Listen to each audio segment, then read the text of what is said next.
people are expecting. People are expecting quite a bit.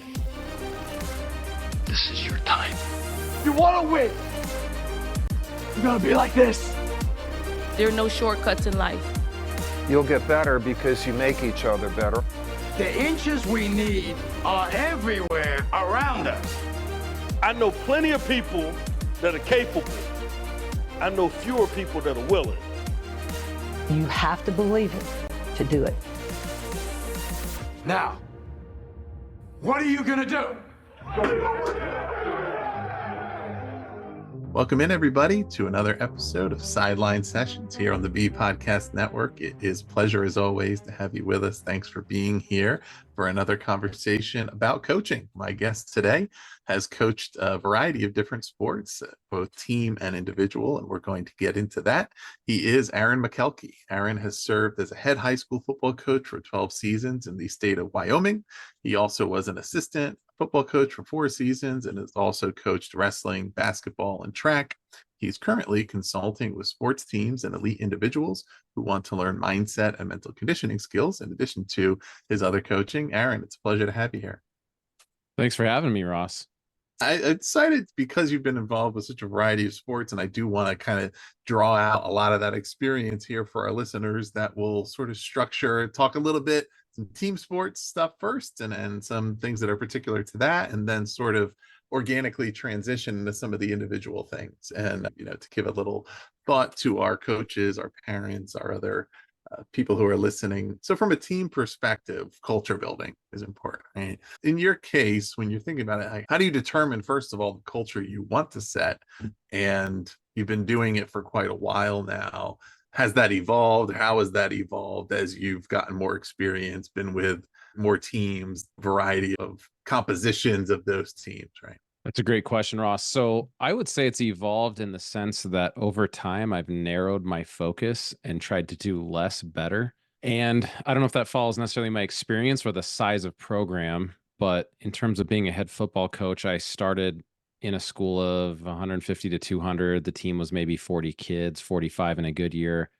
To the last 5 years, I was at Kelly Walsh, which is 2,100 kids and 100 plus on the roster. And my focus for culture went down to just, let's do these two things really well. And let's start there. And until we can nail those, we're wasting our time on other things. So I'm not sure if that's based on the over time I narrowed or the larger the program, but either way, that was what we did. And I read a great book. I'm a history teacher by trade.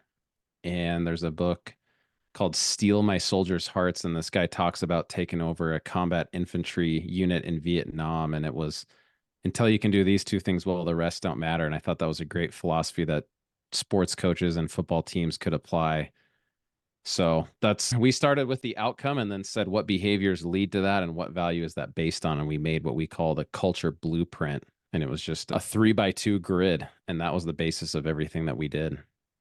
How do you decide what those two things are? That's the $1 million question. In fact, I had a great exchange with a national big name. If I come in and speak, it's like 20 grand to get me their guy. And I wanted to bring him in, couldn't afford it. And I just said, my big question with culture, do I bring that or do you get feedback from the people there and build it around community, kids, and coaches? And he said, do you trust them to know what it takes to win and build a good culture? And I said, I think that's why they hired me, is they think I have the answer to that. And he said, well, then why would you entrust that to somebody else if you don't trust that they know what it looks like?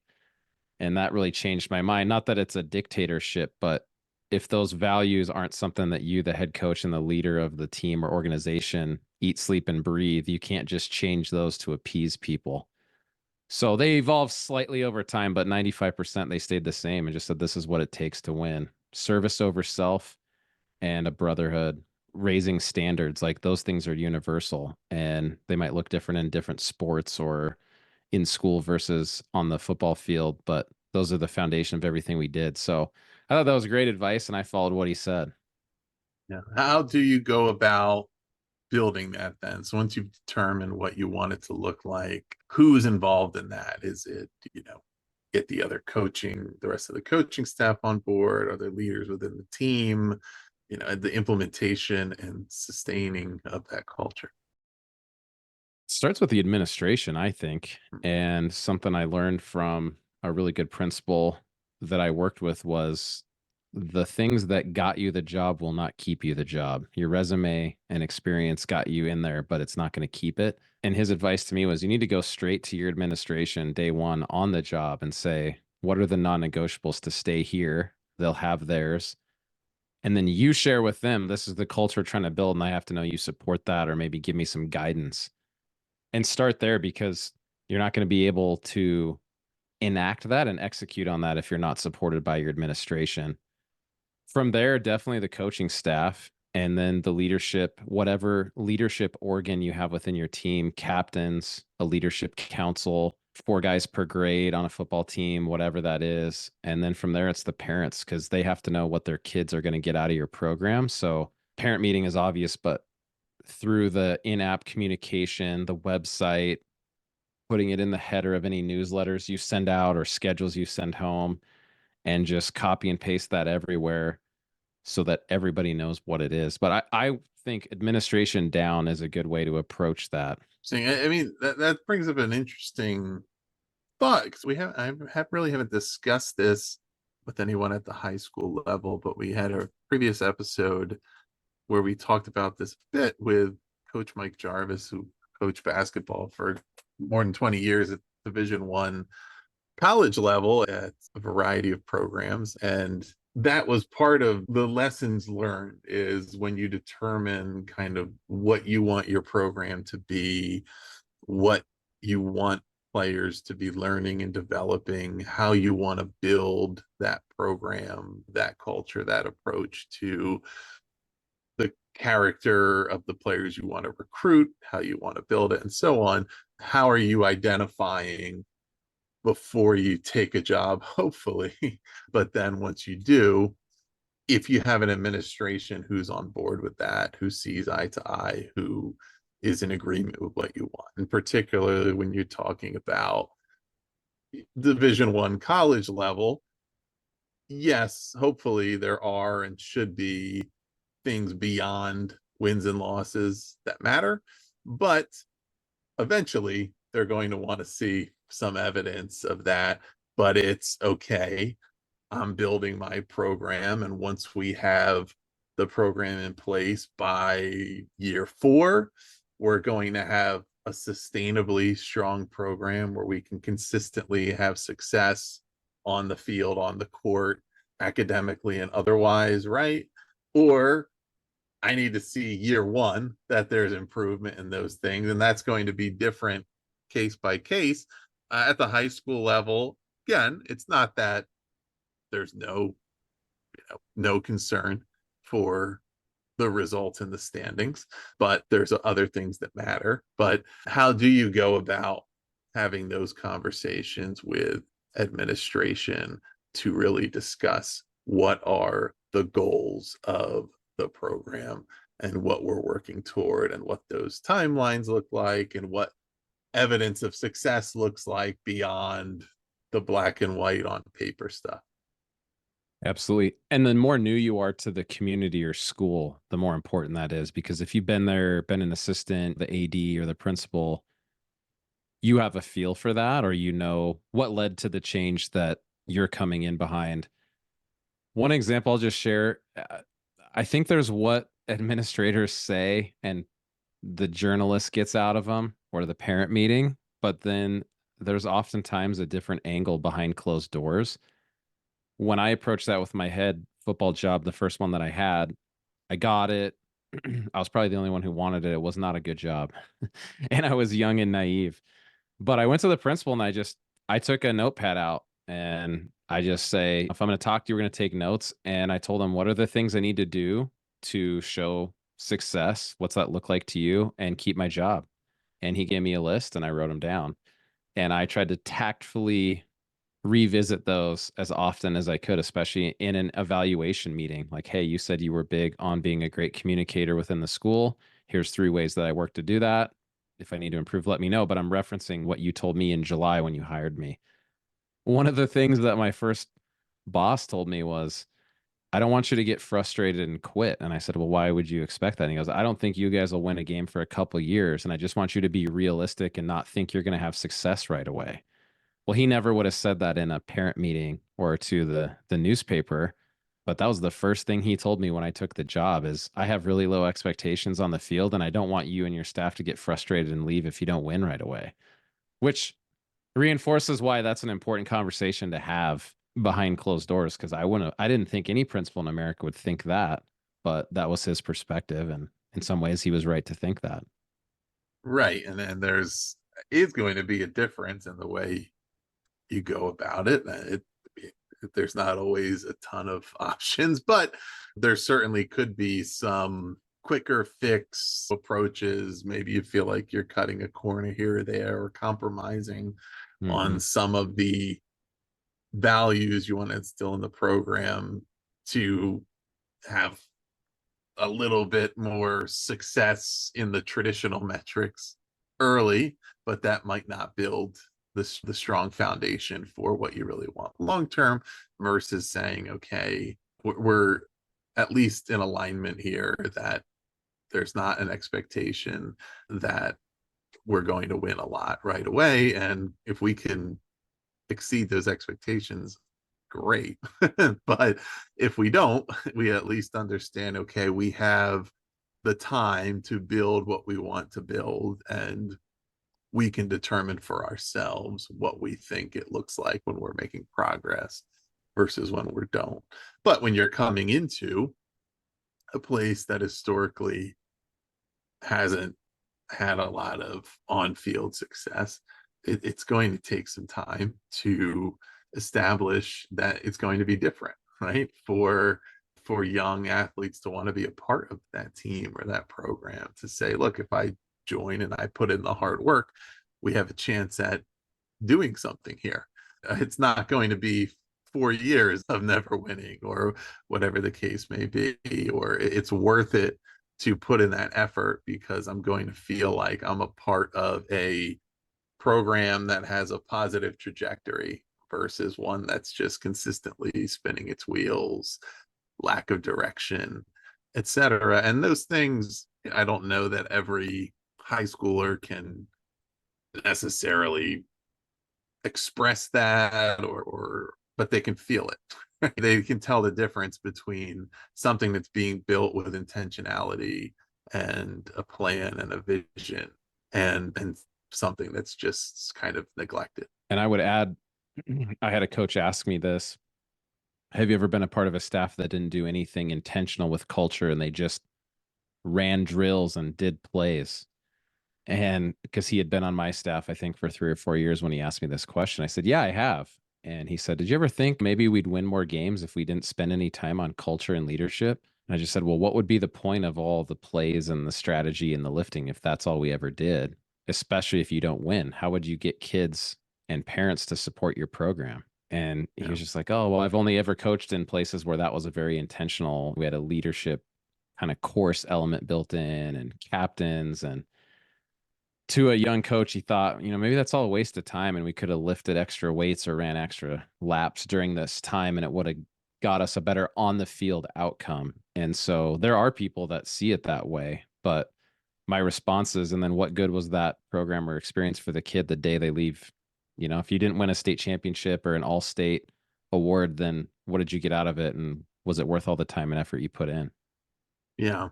I think that fear of the opportunity cost, if we think there is one, or the fear of doing something differently, and if it doesn't maintain or improve the results, even in a place where you're not necessarily getting the results to begin with, right? But the thought of, well, this is how it's traditionally done, and then it seems to get results, but you don't necessarily know that you're going to get the same thing. But as you said, there's other goals here, and if we focus only on drills and skills and we still don't win, then we haven't really achieved anything. And is that worth it? would it be worth it? What would make it worth it? I mean, if we win 2 games instead of 0, would it be worth it? If we win 8, would it be? What makes it worthwhile to not focus on the things that we think do matter from a well-rounded perspective, character building, the things that 99% of our student athletes are going to use as life skills beyond the time when they're playing a sport anymore. But that's come up as a theme in the past here, particularly with regard to one of the challenges of doing things differently as a coach, apart from some of the approaches that have been more traditional, particularly things that we would now more likely define as, more toxic practices, right? And more abusive ways, where most coaches nowadays might say that's not the way to do it, but they may also have been coached that way when they played. They may have had team success, and then still have that thought in the back of their mind of, I want to do it differently, but what if I do it differently? What if I coach? What if I don't coach that hard, or I don't ride the players as hard, and we don't do as well?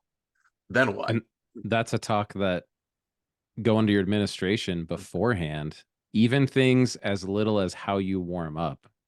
Are you okay with a new approach to this, or a new model, or something the fans haven't seen?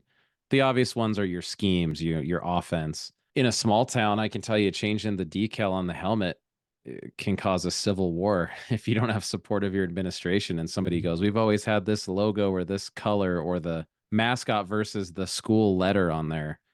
And I learned some of those lessons the hard way. But because I think, especially when administration makes a change in coaching, they might say, we're here to bring a new fresh take and new ideas. But behind closed doors, they go, but don't rock the boat too much. Well, they wouldn't say that publicly, but that's why you have to go have that talk with them before you run your first practice or install anything with your team. What, from the players' perspective, what are the needs and the challenges there? Is part of developing your culture and having a culture that sustains itself, or that is sustainable? Is there developing leaders within the team? Are there challenges to implementing a culture with high school student athletes and what they expect or want out of the program? Absolutely. I don't know any businesses that turn over 25% of their employees every year on a certain day, like sports coaches do, college and high school, especially. And so your best leaders are usually the ones that you turn over every spring when they graduate. To me, that's why it's got to be a systematic approach. It can't be haphazard, slapped together in the moment. What are we going to do? It has to be planned out and strategic, just like your offense, defense, or your conditioning protocols would be. And a challenge that I think some coaches have is they think, well, we always do the same thing every year. I have to change it up. And then you remind yourself, you're going to have a different core of leaders every year. And in high school, at least, you're not usually going to have underclassmen that are true leaders on the varsity level. So on your varsity teams, especially at a big school, you almost completely turn over your roster every 2 years. And you can feel like, oh, isn't that what we always do? But that kid was on the JV team or the freshman team. And being consistent is very powerful, because if you're not consistent and you have that turnover or even changes in your coaching staff, it's hard to carry out anything if you don't stick to it for at least a couple of years. And then you got to look at what time horizon am I judging the results by? Because your admin might say you need to win year 1. And you might say we need to be competing by year 4. Like, I'm not looking at on the scoreboard wins right away. And then being clear with kids. The follow-up to my principal, who told me, don't get frustrated, you may not win for a couple of years, as I sat down with my offensive coordinator and said, so what are we going to do? Like, if we're this bad and we're not going to win on the field, how do we show success? And we just made a list of things we could do to show improvement besides winning football games. And some of them were silly, but the hotel room, it's going to be clean. The bus drivers are going to be thanked.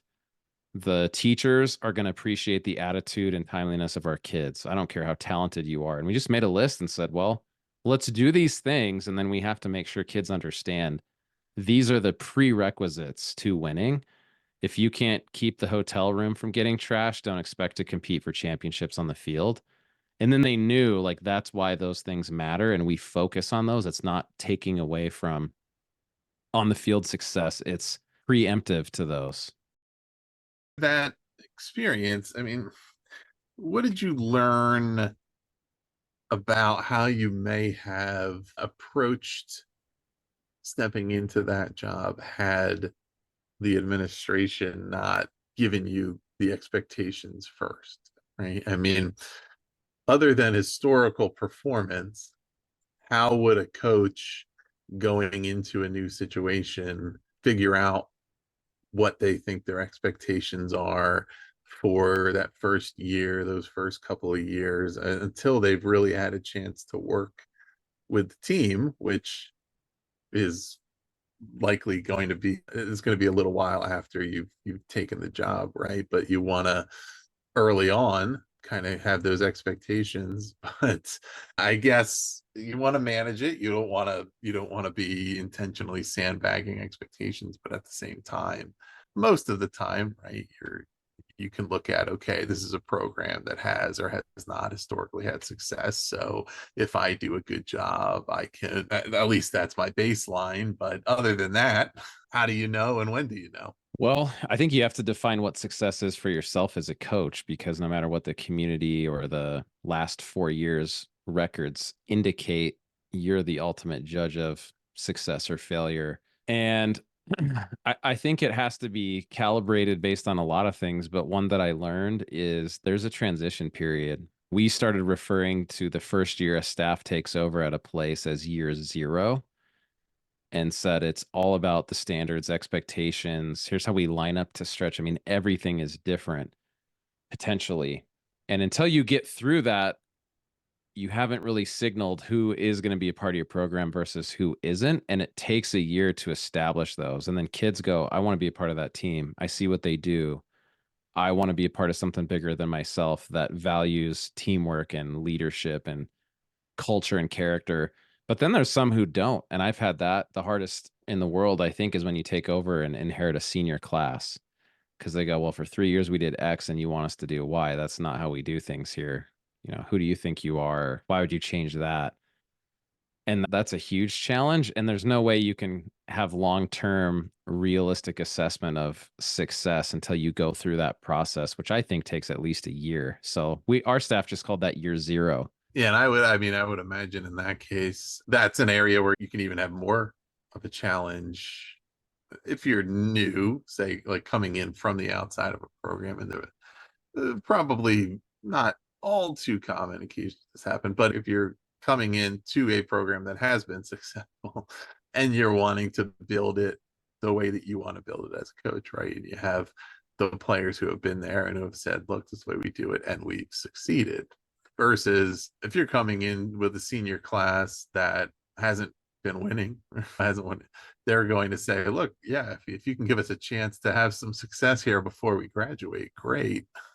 I mean, there still is that natural resistance, I think, to change, but there also may be a perspective of, okay, well, what we've been doing clearly hasn't worked, and if we can get some results here, great. So that's what's challenging, of course, in all the obvious ways, to turn around a program that hasn't been succeeding and make it successful, but not necessarily easy to step into one where they've gotten good enough results to feel that they justify resisting change. Yeah, absolutely. And I think the most underrated aspect of being intentional with your culture is it signals who should not or won't want to be a part of your program. And a good example of that, I had a senior, my first year, new head coach coming in from the outside, and there was a weekly tradition that they had done and he wanted to do it. And I said no, and I didn't agree with that. I didn't value what it was about. It wasn't wrong or bad. It just wasn't something that I valued. And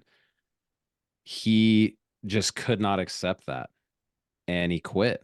And it was a battle at first, but then I realized, well, by defining this is what we stand for, you're also signaling to people, if this is all you care about, don't join our program, because we don't value that too, versus trying to be the circus who gets everybody to want to come and be happy and belong. And you do want people to, if they meet your expectations, but you also want to send a signal to people that are, say, just about winning, and you're about leadership and winning, and they don't want to have a leadership lesson every 2-a-day practice like we did in August. Well, then this isn't the program for you. And you know that coming in because it's been made clear. And with parents, that can actually be a godsend, well, we didn't really want you a part of our program anyways, or your kid wouldn't have fit. So don't be upset when that's not something that works out. So there sort of is an in-between here when we're talking about team sports and individual. There's sports that I guess I would categorize as quote unquote individual team sports, wrestling, track, sports that at the high school level they're technically team competitions, but there's individuals competing in their events within that who are earning their own record, their own wins. How does that change things, particularly when we're talking about culture and these program building aspects, when there's more to it than just one team wins, one team loses? Certainly the level of collaboration required in a sport like football, where it's nearly impossible unless you are just so much better than everybody else to have success without also having your teammates be successful, right, in any kind of meaningful way. I guess in those types of sports, how does that change the calculus? Most of my experiences in the team sport world, football specifically, but my next most experienced area would be wrestling. And I think wrestling is a good example of what you talked about. There's a team score and a team state title, but everybody who wrestled the match was out there by themselves. Right. To me, the biggest difference is ask those kids, why are you in the program? And it's not that different than the team sport kids. Almost all of them say the camaraderie, the brotherhood, or the sisterhood, being a part of something bigger than myself. The duel where I got to go out under the spotlight and pin a guy from our rival school, and the whole gym cheered and we won. So I think kids' attitude towards the sport isn't really that different, but building leadership and culture is, because at the end of the day, there's not a play call. You can't blame somebody for missing a block. You're the only one out there. The coach didn't miss a timeout because there aren't any in your sport. And so I think viewing your teammates as, in wrestling, practice partners are just the person that's going to make you better every day. So you can go out and wrestle somebody that has a different colored singlet on besides your buddy in your own wrestling room every day. And the leadership part is a lot more difficult in an individual sport. But the foundation is the same. You have standards. This is what it takes to be successful here. Instead of 11 of us doing something in concert, at the end of the day, you have to go out on your own as a sprinter and track and run your best race. But I don't think you were at practice by yourself ever.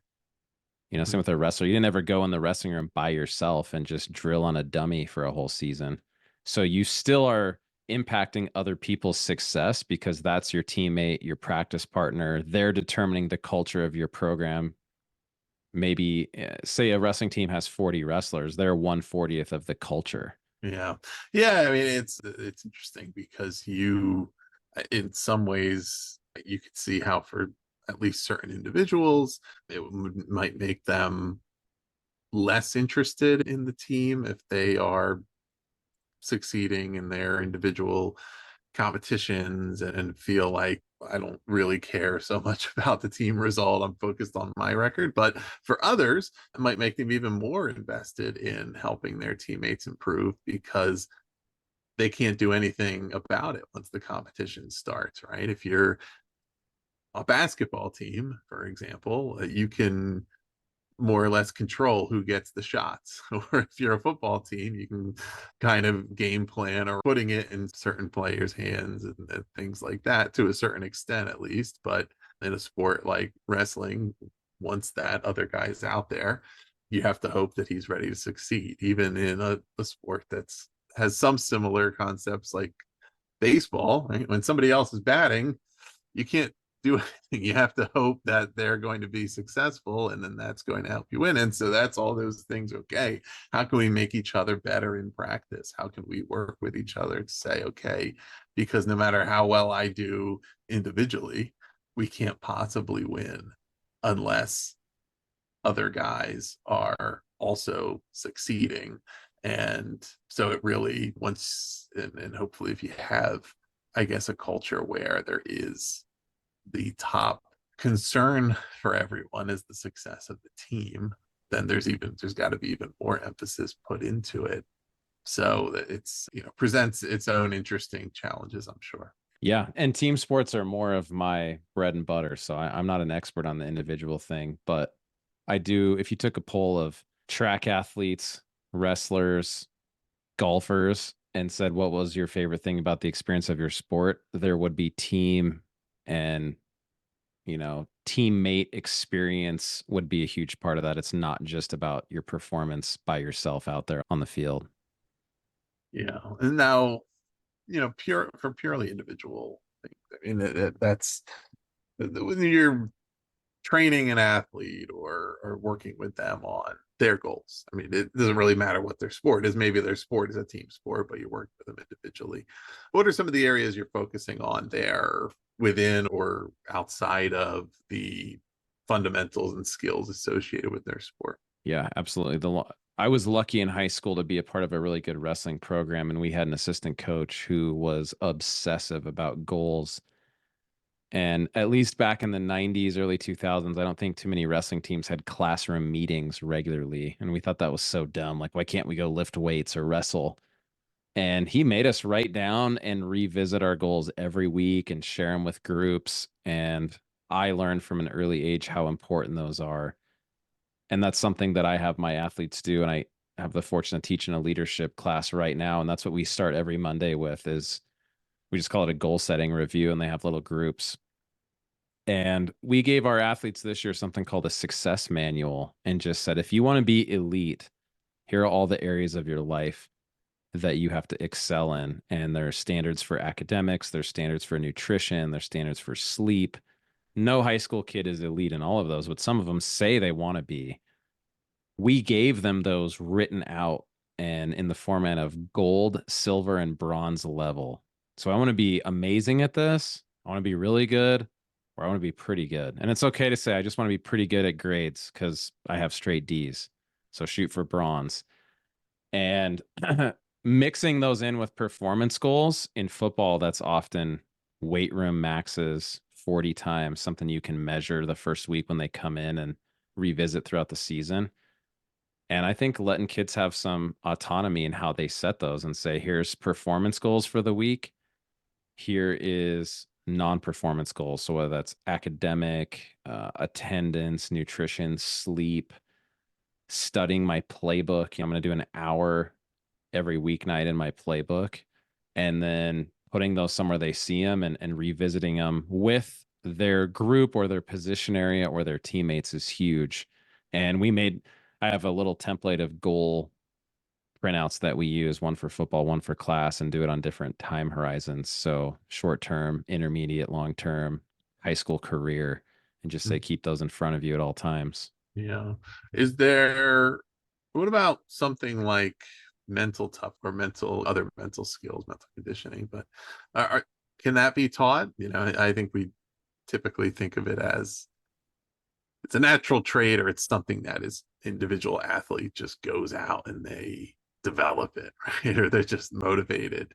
But what if you're trying to teach it to somebody who isn't particularly predisposed or isn't even asking to learn that, I guess, but they're asking to be successful, and you think, well, this is something that would help you succeed? Yeah, absolutely. Most people think it can't be taught until they meet someone who does it well, like your guest Robert Castillo a couple of weeks ago on your podcast talked about. Not all things are performances, but all things can be a performance. Right. And I was fortunate to make the acquaintance of somebody who does that on an elite professional D1 level. And he, out of the kindness of his heart, helped my team and my staff learn some of those skills. And that's where I realized it can be taught. You just have to have a framework and be intentional about it. And it's like creativity. You might look at a kid and say you're creative versus this kid's not, or we might feel like I have this, but I'm not. Well, have you practiced it? And they all go, well, how do you practice that? I thought you're just born that way. Well, yeah, it can be trained. I mean, focus is the best example. I love to ask kids the first day in my class, how would you rate your attention span, A through F? And it's like D- and down.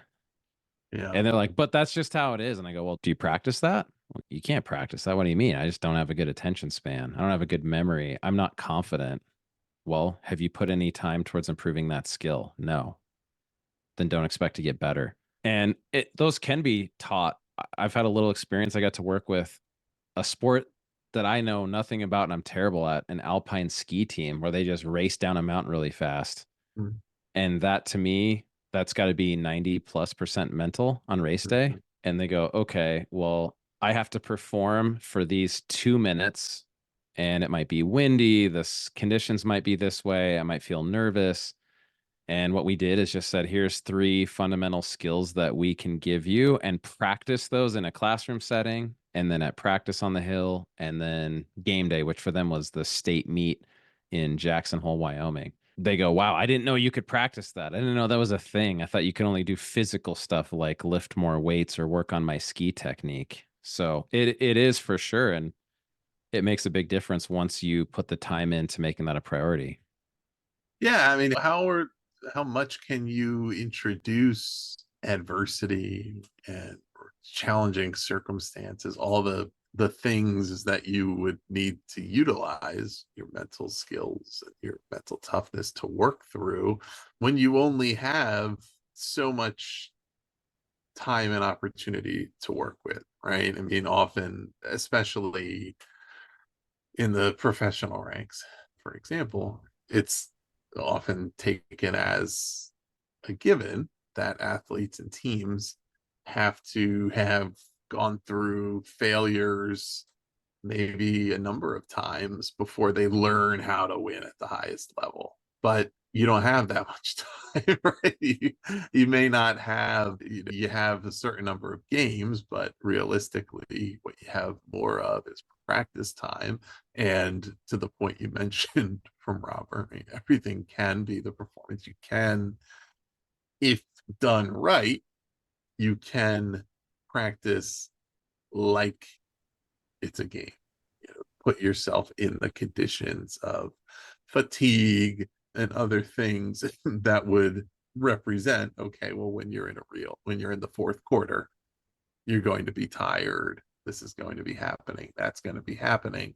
But yeah, how do you work through that in a way, in an environment that's in some ways artificial, right? But make it authentic to the point where those skills are durable and they kick in when I'm in a real stressful situation. Yeah. Well, and I always think about the military. They don't go out with live rounds and shoot each other and say, now we're ready for battle, because that wouldn't make any sense. But you do training exercises and make it as realistic as possible. However, at the end of the day, there's no substitute for the real thing. A great example, defensive coordinator and good friend of mine who lives down the street, Coach Aaron Papich, one day at practice, he was asking kids, he goes, how come you don't put eye black on for practice? And this is at football practice. And they go, well, it's not game day. And he goes, well, shouldn't you practice like it's game day?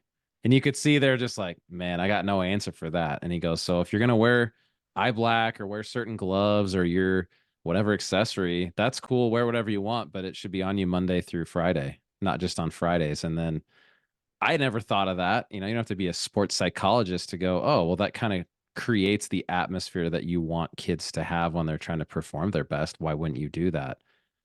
That was an easy little thing. A little more extreme one that I've done, especially with, I think kickers in football have the most mental job there is. And my philosophy has always been the higher level of competition you go into, the more the mental separates you from your competition. There's no bad kickers in the NFL. There might be some bad kickers in high school. One thing we did at a preseason scrimmage, you're not going to have the stands full. It's not going to feel the same as the first Friday night, but you can use elements of stress and introduce those intentionally. And we had a school resource officer in his police vehicle come out onto the practice facility and park his car and flash his lights and his sirens while the kid was trying to kick field goals and extra points. And we didn't tell him we're going to do that. And you could tell like instant panic. What? There's a cop in here? Like, no, just kick. Come on. And it sounds kind of cruel, but there's always little elements of that where you just add stress. It may not be the full stand on a Friday night, but in some ways you can add more unexpected stress, loud music. You can have kids do some kind of a conditioning to raise their heart rate before they have to make a decision or do a drill to simulate that in a game. Most coaches don't do that intentionally until you work with somebody who shows you how to do that. Yeah, well, I mean that's a perfect job that represents when you say you can't think, you have to just do. The more you think about it, the more it's not going to work out. You have to be able to focus on the task at hand and repeat with consistency your mechanics and what you need to do. And there's nothing that is exactly like when you really know, okay, this is make or break. This is the difference between a win and a loss. But anything that introduces you to performing under stress is a necessity. Aaron, it's been a great conversation. What else are you working on? Where can listeners learn more about your work? Yeah, so my website is aaronmakelky.com, AARONMAKELKY. I teach a leadership class at our public high school, and met a guy named Jethro, who probably a lot better than me, who said, "Why do you only teach it to the kids in your physical classroom?" To which all normal teachers go, "What do you mean? That's the only way to teach." And he said, "Why don't you start a podcast and kind of broadcast that to the world?" And that's been a project of ours. So we started the Makelky Leadership Academy and just share some things. We have guests on. We've had about 40 different guest speakers in that class, from Army Rangers, business leaders, school leaders, DEA agent, motivational speakers. And so now we record those, and then I kind of go on a solo style every once in a while. And on social media, I didn't have social media until a couple months ago, and my wife insisted that I get TikTok. And I was like, TikTok is dumb. It's kids doing dances. No way. And my students have been teaching me how to do TikTok, and for part of the business stuff that I'm doing, I know it's important. And the 7th video that I had ever made, I had no idea what I was doing. It's like somewhere between 9 and 10 million views, and a couple others in the tens of thousands. And so if of the social medias that have content and followers and have gotten traction on TikTok, it's just at Aaron Makelky, AARONMAKELKY. But also on Twitter, YouTube, LinkedIn. I'm not very good at Instagram and Facebook, but I'm going to learn those this summer. And I'm an identical twin. So a cool thing that I've done on TikTok Live, my identical twin, who's a principal and I'm a teacher, kind of in neighboring towns, we have a live show called Twin Talk. And I go on there and trying to get him to loosen up a little bit, because he's a crusty old principal that's very uptight, you know. Excellent. Well, we will link to that below. We'll link to Aaron's website. We'll link to the social media, the TikTok, all the channels, LinkedIn. For those of you who want to check that out, check out some of those conversations, those resources. If it's of use to you, you will know where to find it. Also, if you have not already, if you're new to the show, or if you've been here with us before and you haven't yet subscribed, please do subscribe to Sideline Sessions. We really appreciate ratings and reviews. If you find the show valuable, that really helps more coaches, parents, others involved in sports to find out about it as well. So if you have a moment, we really would appreciate those ratings. But stay tuned for the rest of our episodes coming up, or visit bpodcast.network to learn about all of our other 40 shows in the network. If you're a school leader, a teacher, a parent, if you have any role related to education, there's more content there for you as well. Aaron, thanks so much for being on the show. Yeah, thank you for having me, Ross. I appreciate it. This episode was edited by Gage Sanderson.